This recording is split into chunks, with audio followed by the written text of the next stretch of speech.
Check the mic and make sure it sound right, boys. Welcome to Red Storm Chasers. I'm Vincent here with Craig and Nick.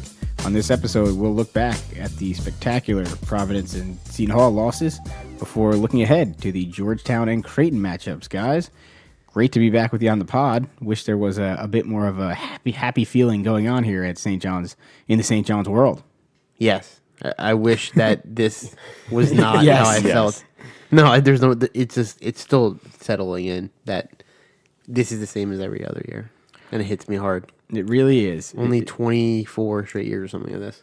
Only basically my whole life. Hey, listen. There were a couple tournament years, maybe not 24. Yeah, I was gonna say, 22. We get to play. We get to play in the first four every once in a while. That's fun. At least the good news is we'll get to dominate on Wednesday, the biggest tournament again, because that is the day we really shine. Wednesday Warriors, baby. We've been very successful on Wednesdays in the Big East tournament. It's because we play them every year, baby. We actually haven't really been that successful, but anyway.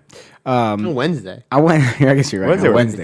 Don't you take our Wednesday wins? All right. That's our special day I apologize. at the Garden.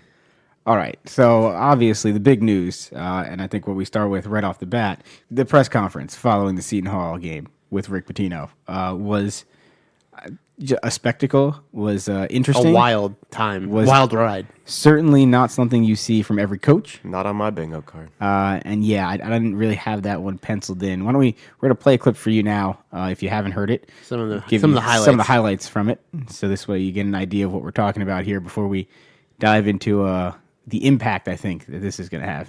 Just lack toughness. We just don't move our feet on defense. Look, they shot 37 free throws. Throw out the stats. You see it every game, the amount of free throws they shoot and the amount of free throws we shoot. Look at what Naheem shot on the year. Look at what Chris Ledlam shot on the year. I mean, you're a power forward. You play 29 minutes without a free throw. That means you're not offensive rebounding, not getting to the line. So it's really all the toughness things of why we give up leads. We are so non-athletic that we can't guard anybody without fouling, and really it's not about losing. Because even in winning, when we watch the film, I see unathletic plays. I see people that don't handle the ball, that's just interested in taking quick shots. So it's been a disappointing year. If you had to do it over again, would you have attacked your first offseason differently? I had no choice. We just could take who we could get, who was available. We had no choice. I don't think we were going to win the first year anyway, because when you rush like that and you don't see the players and you just not a whole lot we can do. But it's I think I've enjoyed even the Celtics when we lost. I've enjoyed every minute being the Boston Celtic coach. Didn't like the fact that we lost in that following year, but this has been the most unenjoyable experience I've had since I've been coaching. Do you have any second thoughts of taking this job? No, not at all. It's not St. John's. It's my team. Look, I'm disappointed. I don't want to say the wrong things, but I'm really disappointed in my team. Well, to say the wrong thing, he very well may have. So that didn't include perhaps the most, infamous quote, I guess we could say, from this press conference, which was when he went on to say that naming certain players just couldn't move laterally, were slow, physically weak. That's what the words he used to describe Brady Dunlap. Slow laterally. You can't guard anybody. Unathletic. Not well, tough. you heard the unathletic part. Not tough. Yeah, I mean, listen, I appreciate that in Rick Pitino's historic career, it took St. John's to give him this first unenjoyable experience, because we've been having unenjoyable experiences here for, a couple hundred years. But I think, I think, and that highlight of it didn't have all of it. At one point, he does... Go watch it. Go watch it. It's worth it. At one point, he does say, listen, we lost this season with our recruiting. Now, I think that's taking a little bit of blame, when in retrospect, you need to take much more of the blame, because you did put this team together, Rick. But, I think calling players out is never good and never really okay, right? Yeah. You shouldn't really be doing this in this fashion. There's a way to do it. And he even said, I don't want to say the wrong thing, and then proceed to really... After he said right, yeah, I mean, I think it's just rough. I think, much like many of us felt after the game on Sunday, I mean, I think that conversation was probably had by Everybody. St. John's fans throughout the tri-state area on the ride home at the same time as Rick Pitino was having the press conference. So it's not something that, look, it was a disappointing gut punch of a loss.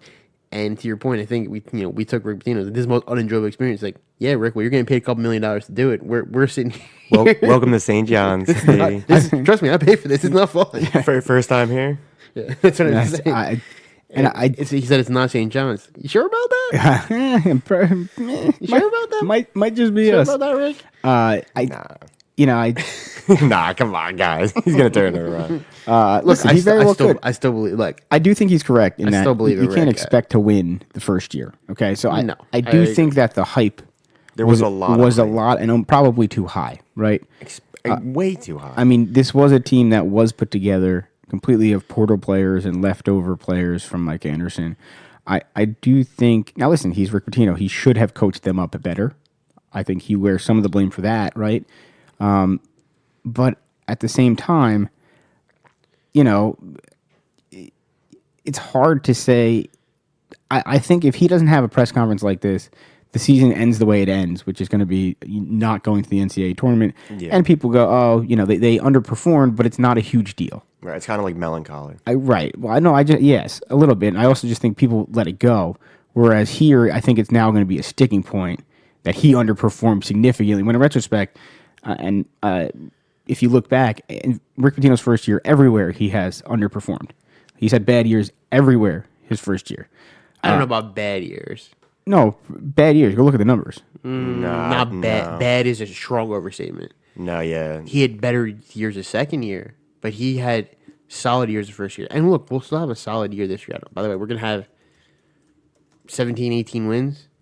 We'll be solid, but the point is, the expectation of this team to make the tournament was not an unrealistic expectation.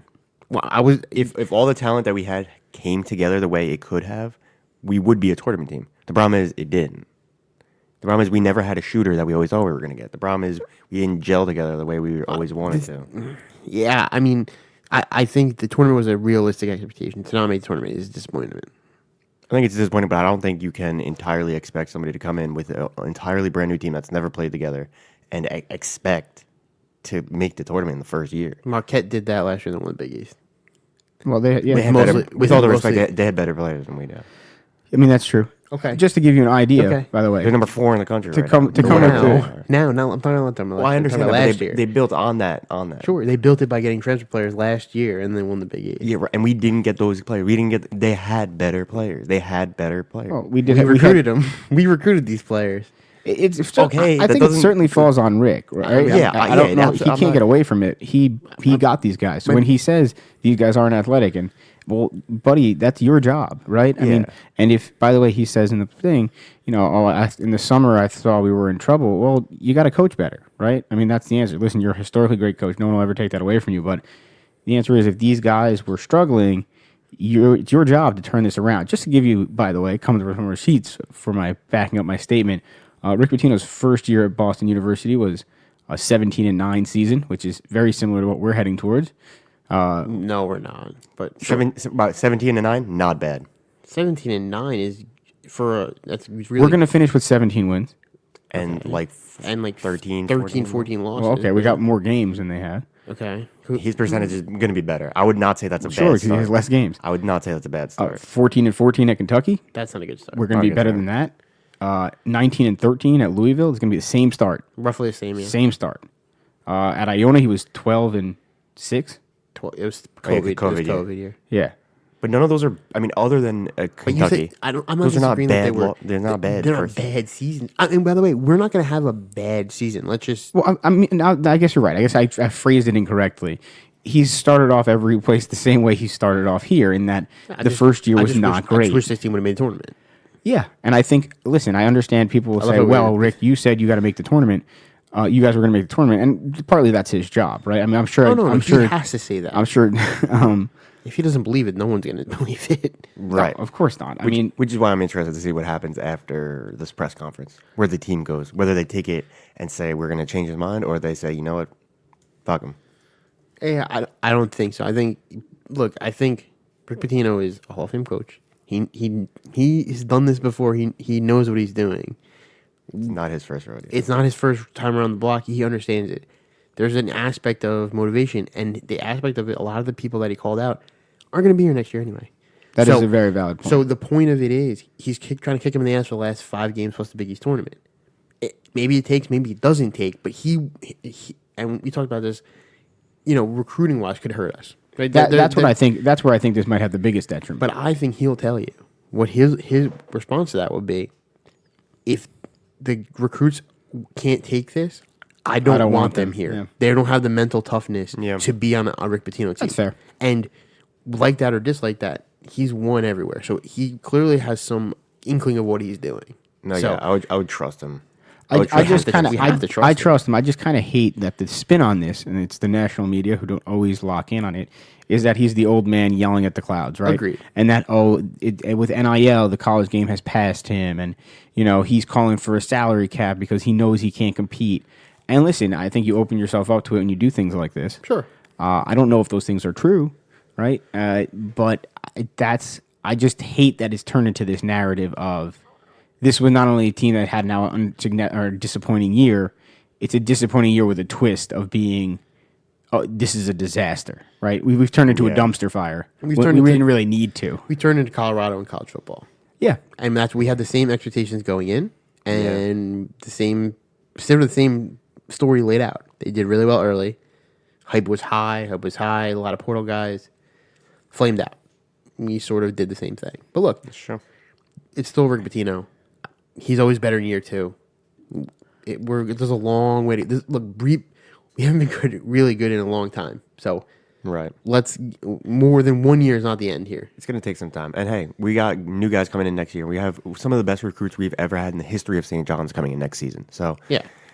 it's looking bright. We'll be okay. You know what that It's looks just- like? It looks like some bright red Kool-Aid, That's baby. right. It's baby. We're Sweetest of back. all the You know what? Kool-Aid. Now Coming. that I think about it, I think we're gonna make the tournament. All right, before All we have to do is win the talk Big East about, tournament, all right, guys. all right. Before we talk about our chances, let's talk about the week that was basically the Do we have end to? of our season in terms of getting possibly the end of the season of chance of getting an at-large bid.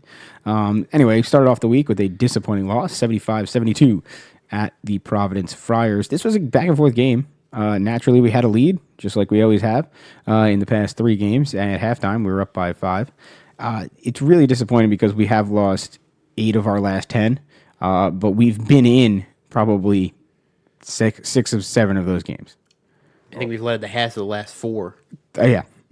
So it's disappointing to see. Anyway, getting to the numbers a little bit, we won't go too in depth just because it was so disappointing. Of course, we had our guy, Dennis Jenkins, having 13 points, but didn't lead the team. R.J. Lewis had a great game. 16 points for him, 14 rebounds. Maybe the best performance he's had in quite some time, for sure. The big surprise in that game is the non-start by Joel Soriano. I think that certainly is kicking the ass, as we've seen. And listen, I think part of our non-success has been that Soriano hasn't been as dominant as he was last year. He struggled at times, right? And it's disappointing to see him take a step back because we all thought he was going to take another step forward. And I think, Rick Pitino said, listen, I got to try to get something going here. Soriano had a good game, 9 points, 7 rebounds, but wasn't his normal thing. I think not starting may have hurt him mentally more so than it could have helped him. I agree with you 100%. I also think to your point, I think Rick Pitino could have maybe played him less, maybe not run the offense entirely through him rather than not starting him. I don't know if that was I don't know if that was the best idea. I disagree with you. Something had to change. I mean, he was struggling. The team was struggling. It sends a message of, no, you got to fight for your minutes. You got to play well. If you're not playing well, Zuby was outplaying him. So why would I start Soriano? This is not a star system. The answer is the best players play. And if Ejiofor is being the best player, he should play. And not saying Joel started again the next day. I was going to Not say, doing right, it. yeah. But the thing is, Ejiofor went 3 for 3 that game, and he had a good game. Ejiofor, he got fouled out. He fouled out.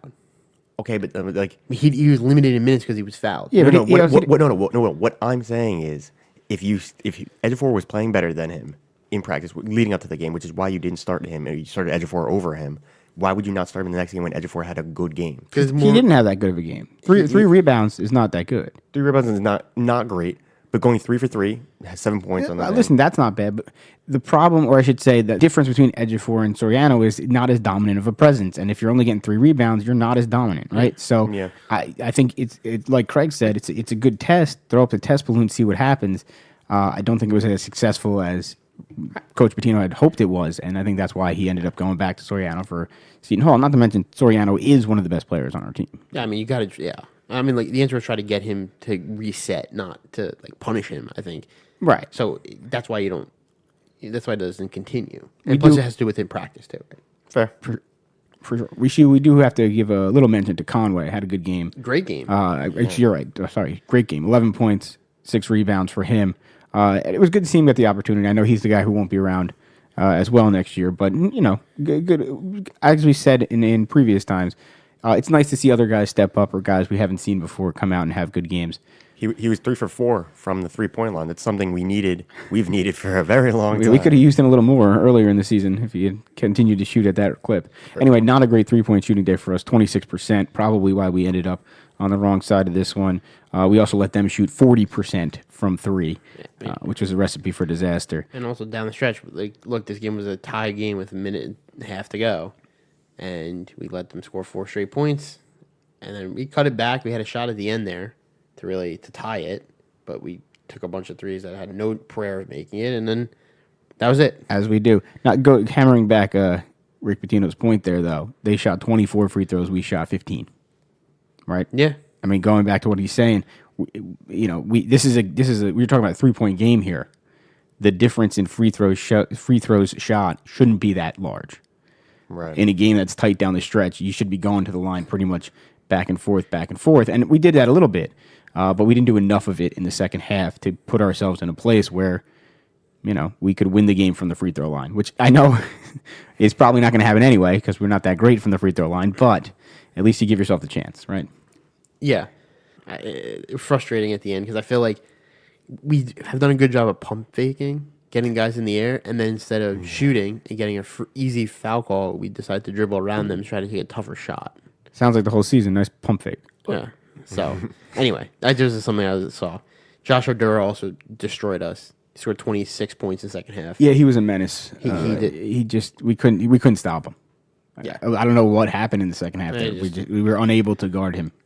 Second half, every game. We were non-athletic. Not laterally quick. No lateral quickness. No lateral quickness. We couldn't guard him. It is what it is. All right. Well, if I would say after the Providence loss, you look and you go, okay, this is now the biggest game of the year against Seton Hall. Yeah.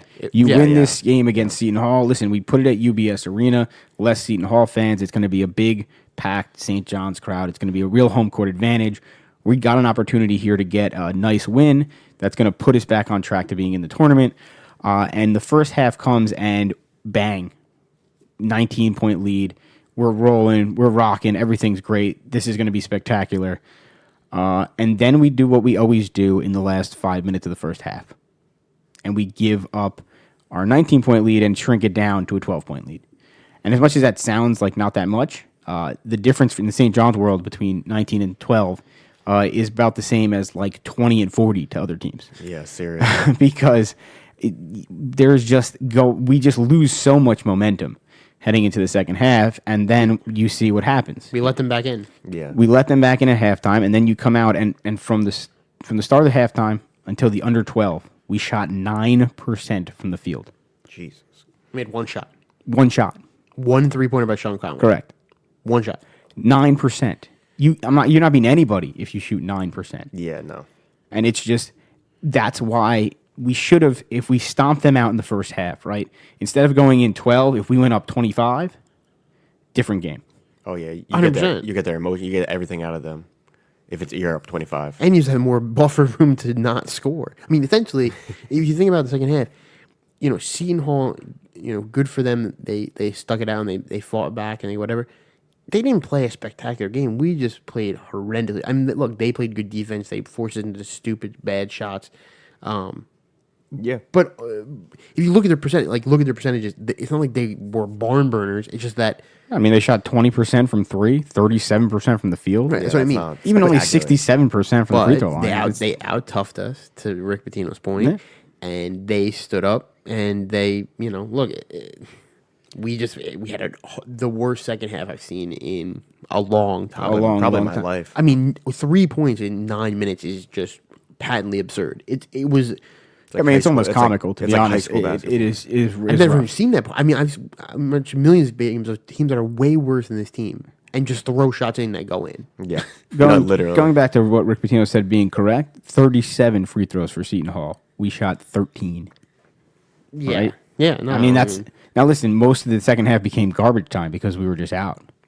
we scored in the second half. We scored 21 points total. Yeah. Which is, first of all, terrible. But in reality, we scored 12 points that actually mattered. The other 9 points we scored were all in garbage time when the game was already over. Yeah. 12 points and a half is... And you know what's sad about that? To your point earlier, how Seton Hall didn't play great. When Jenkins hit that three to go up, one with We went 5 up minutes one, left? 53-52. With like 5 minutes left. With, like, we yeah. were up 1 point. We With were 5 still minutes left, winning. and we were abysmal. You are right. As terrible as we had played, we had a lead with 5 minutes to go. Right. Yeah, no. And the UBS crowd was certainly the best crowd that we had at UBS all season. But it was first of all, it was a very pro St. John's crowd. There was not a lot of Seton Hall fans. The Seton Hall fans, though, unfortunately, were pretty loud. But that's because, obviously they had a lot more to cheer about than we did. But 9,500 was the attendance. That's pretty solid. A very solid St. John's crowd. It got loud when it could. Yeah. Got loud on the Jenkins 3. But then that was about the last time they really could. There wasn't too many things to get loud about. No. All right, let's get into the numbers a little bit here. Obviously, we talked about the team numbers, 33% for us from the field, 24% from the three-point line. Actually, not a bad day from the free throw line, 76%, which was, again, we only shot 13 shots. But it was, again, as terrible as the second half had, our numbers were on par with Seton Hall's, who also didn't have a great shooting day. Just to give you some player numbers, Dennis Jenkins, of course, 17 points for him. Joel Soriano did have a good day, 13 points, 12 rebounds for him, another double-double. Here's our problem, though, by the way. The reason we found ourselves in the losing end here is nobody else was in double digits. Dingle had 9, Lewis had 6, and Aline had 7. But you really need 3 guys in double digits if you're going to find yourself winning against a team like Seton Hall. Sure. I think Soriano actually had a get-right game in a sense. Like, his first half was dominant. He looked himself. He was making shots. He was dominant on the board. And then for whatever reason, we decided to go away from him in the second half. And he didn't. He really did most of his damage in the first half. And then it was like, oh, we're not going to give him the ball anymore. Yeah, I don't understand. I think it's just like the flow of the game. I guess Seton Hall went to his zone, which makes it hard. But you got to get him. He was playing better. You got to feed him the ball. Figure out a way to get him the ball. We got to get him the ball. It was clearly helping everybody out that he was doing well. Right? Yeah, Part of the reason we played so well in the first half. Yeah, right? 41 He was points in the able to first half. dominate. And we do struggle with that at times. Getting him the ball sometimes for us turns into a struggle when it really shouldn't, right? I mean, he's our guy. He's our captain. Yeah. And by the way, a little bit of that's on him. Go out. You're the captain. Grab the kid, grab the guy by the shirt. Listen, get me the ball. Yeah. You know what I mean? And, people don't do that anymore. It's hard. It's hard But- when you're a Yeah. big man, though. I mean, it is hard. Sure, a little but that's bit. why you got to demand the ball. And I know people don't really do that anymore, but you got to go out and you got to say, hey, guys, listen, we're going to run the offense through me for the next 3 sets, the next three possessions, and then we're going to see how this works.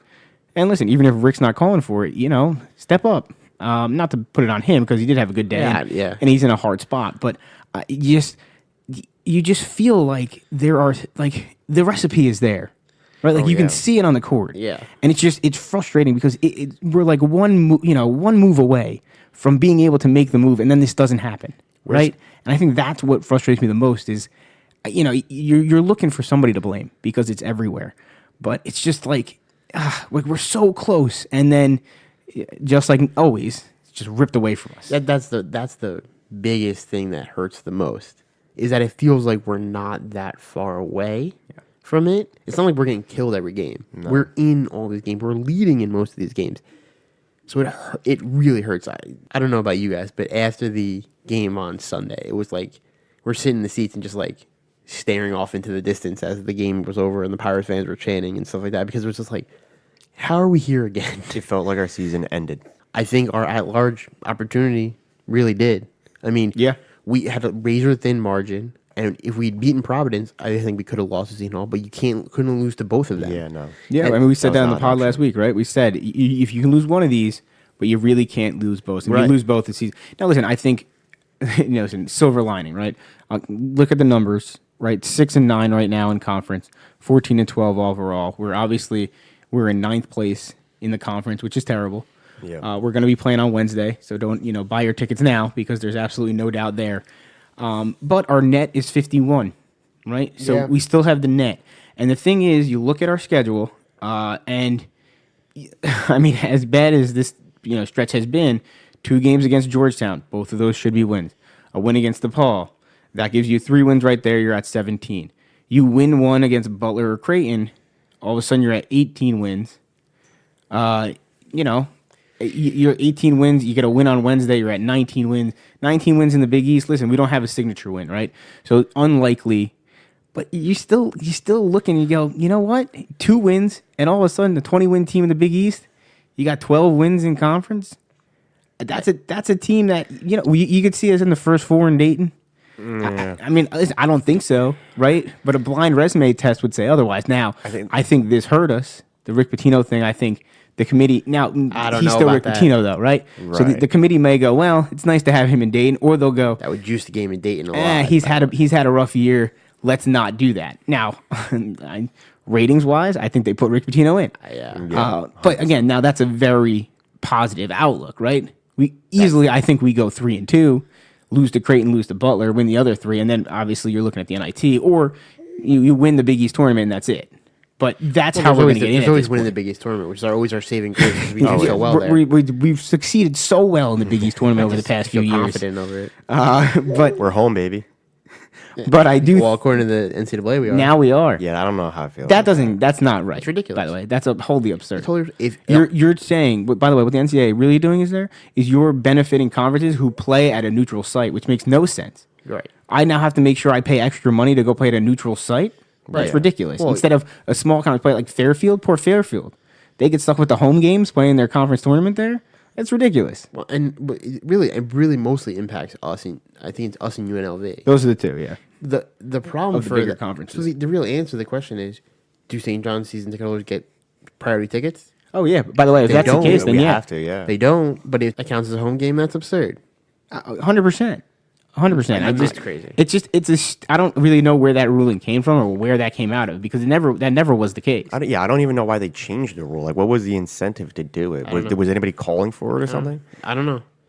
I have no idea why. But look, I think you're right, Vincent. I think, look, is there some opportunity to get a large bid? I mean, mathematically, Right. I think that's what I'm really saying. is that, Mathematically, sure. You look on paper and you go, well, actually, a lot needs to go right, and I don't. everything in the world needs to go right. And it's not going to. Where we are right now, We would legitimately have to be. We have to be- we have to be Creighton. it'd be Creighton and Butler. Sorry, I didn't mean to talk over you. No, you're fine. No, you're fine. I'm just thinking. There's a chance that you could lose to Butler if you won out everybody and you beat Creighton, and then you would probably need to win on Thursday of the Big East and get to Friday for the first time in 20 years, which is very easy. I'm sure we could do that. Yeah, no problem. Easy. That's it. We're home. We're home. Yeah, We're so that's home. fine. Why not? I do think if you beat Creighton, it is a little bit more juice than if you beat Butler.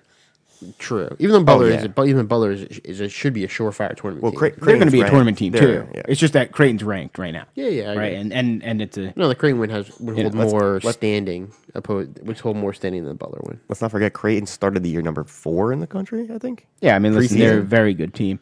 Big matchup for them on Tuesday. They face off against UConn at home. So Yeah. let's hope they can take the Huskies down. 'Cause I'm tired of hearing about them too. Yeah, I'm tired of them. Just to give you the state of the Big East while we talk about a few other teams here. UConn obviously in first after beating Marquette. Looks like they're going to finish there, by the way. It seems They got pretty two unlikely they game give lead it and up. they Annihilated Marquette. Marquette in the 2 spot, Creighton in the 3 spot, then it's Seton Hall, Providence, Villanova, Xavier, and Butler. Those guys are a little bit mashed together in that Marquette, Creighton, and Seton Hall all have 10 wins in conference. And then you go to the Providence, Villanova, Xavier, and Butler, who all have 8 and 7. And then there's us standing alone with 6 wins. All right. Well, we'll get our first opportunity to, continue our bid for the NIT this week on Wednesday at Georgetown. First matchup against Georgetown. Ed Cooley's Georgetown. An improved Georgetown. Yeah, very improved. Slightly improved. I don't even think you can in good faith say any amount improved. Slightly. I don't. Did they win one last year? I think they won one last year because DePaul would finish last. Anyway, Georgetown this year, one conference win, 1-13. That one win against DePaul, who still has 0 wins in conference. They are 8-17 on the year, which is just some nice poetic justice, I have to say, for Ed Cooley to start his reign at Georgetown in such abysmal fashion. I do have to say, as disappointing as our season has been, it has been great to watch Georgetown be an absolute failure.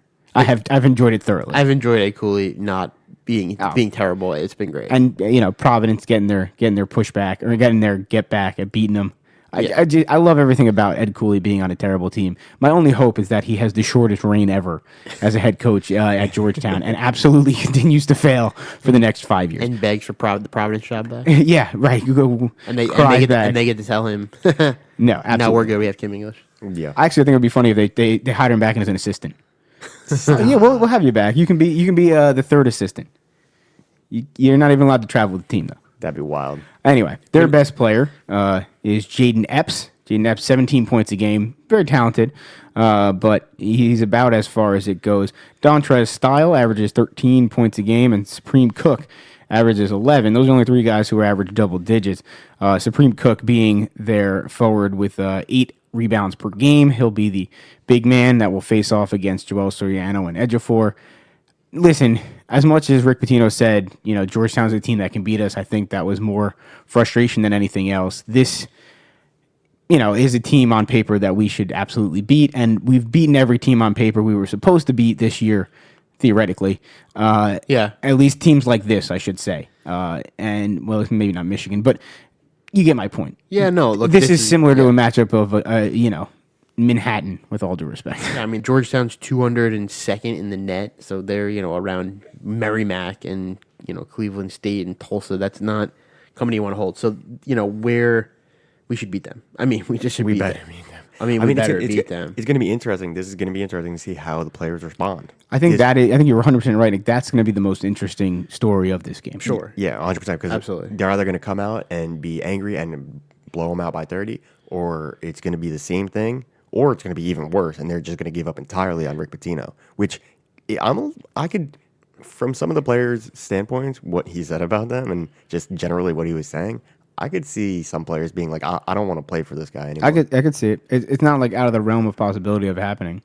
We'll see. I think there have been 2 other times where Pitino has press conference, not to this level necessarily, but he has called out the team. And that was after Boston College, and it was after, I forget the other one. There was 2 of them. Both times, the team responded well afterwards and won the next game. Well, let's hope that happens again. So here. Let's hope the hope is that it has the same effect. Let's hope we roll it into Sunday too. More importantly than Wednesday. Well, yeah. I mean, because Wednesday we should win regard. We just have more talent than them. It should be a cakewalk. We're a better team than them. Yes. On Sunday, however, we are not better than the currently ranked 15 Creighton Blue Jays, who will be coming to Madison Square Garden. Listen, we played a great game against them last time, right? It's a 1-point loss, crushing loss, by the way, at the time, because we thought our season was heading in the correct direction. Obviously, it has since shifted greatly, but just to bring you back, 66-65, that loss, and we didn't even shoot that well from 3, 18% from 3, 40% from the field, though. What it was our defense. Creighton shot 36% from the field and 22% from 3. This is, as much as this team is struggling, if we're able to replicate that at home in Madison Square Garden. Now the question is, what is the crowd going to be like? By the way, yeah, that is a good question. Because this is a game where you could see this. Hey, this is a big game, but with the events of this past week occurring, who comes out is the real question. Now, obviously, we'll be there. We're diehards, but does the average fan come out? Are we going to be able to pack the house? I don't know. So. So this is kind of off-brand, but the Athletic did a survey of Met fans at the end of the year to see how the 2023 season went. Obviously, it was a disappointment if anyone else is a Met fan. Correct. They asked fans, and the response was, when was the best part of the season? And the overwhelming response was when they had ended. Yeah, when it was over. When I no longer had to suffer. But the next question was, when did you stop watching? Yeah. And the answer was, all the way to the end. Yeah. So just a lot of St. John's fans are Mets fans. They're psychopaths. So, and much like us, we're psychopaths in the sense that yes, we will be we're going to sit through it anyway because this is what we do. Listen, I watched Aaron Rodgers go down in the first 4 plays of the know. season. You know what I did every Sunday? Was there hate watching my New York Jets. Just absolutely living in the misery, and that's what we do, right? That's what St. John's and Mets and Jets fans do, and that's why we. I do think we'll still have a crowd. Listen, I don't think it will be as big as it would have been, right? I think it's a Sunday game though, right? Sundays tend to do pretty well. Sunday at the Garden, still a big opponent. Yeah. I think it's still probably does fine. Creighton travels pretty well. That is a fear. We don't want that, but you're not wrong though. But you're not wrong. Hey, you said it's going to be a full stadium. You didn't say what team. That's fair. Fair, very fair. Going back to the first matchup, the importance of that game, like that was a game we could have won probably. So if they called the correct fouls on either Jenkins or Ding on the last play, we probably win that game. And by the way, if we win that game, it changes the complexion of the season, even where we're at right now. Had we been Creighton on the road, that's a signature win we've been missing. Yeah, and with this, even with the recent losses, we would still have a fighting chance now, large bit if that game goes the right way. Well, because we're also then 4 in a row to start the Big East, and we snap this is the beginning. That was the beginning of a 3-game losing streak with them, Seton Hall, and Marquette. Correct. And we would have Creighton coming in again, a team we already beat. Correct. Coming in a home game. So it's these little things, these little tiny losing by 1 point here, losing point. It again changes the complexion of the season. I think this is why there's. And listen, every year for St. John's is frustrating, but I think this year in particular, in terms of recent history. Listen, we fully buy in, right? So I'm always convinced this team has talent and can get there. But the truth of the matter is that's not always true. However, with this team, that was true. There is talent enough on this team to get there. It's just we've never put together the recipe in the right way. We're close. But we're just not there. We're just missing it. And listen, part of that's on Rick Pitino, right? You're the coach. You have to figure out the recipe that works. That's your job. So that's why I think. But sometimes the players are, the players over there. With all due respect, Rick Pitino can't stop Jordan Dingle from shooting a 37-foot 3-pointer within 1 second of getting the ball. As the clock's winding down, when we've got a lead and he's got to drive to the basket. Right? Sure. He can't go out on the court and stop him. There are limits. Right. So I do think it does a little bit fall on the players, but it's just so frustrating because we're right there. We are right there. Mm-hmm. You look back at all these games: a 1-point loss, a 2-point loss, one call goes our way. We hit a 3 instead, and it's just if we had like season of what ifs. If we had like 10 points spread out throughout specific games, we could have like 3, 4, 5 more. In a different world. Oh, 100%. Different world. We'd be talking about how high of a seed could we get, right? If that happened.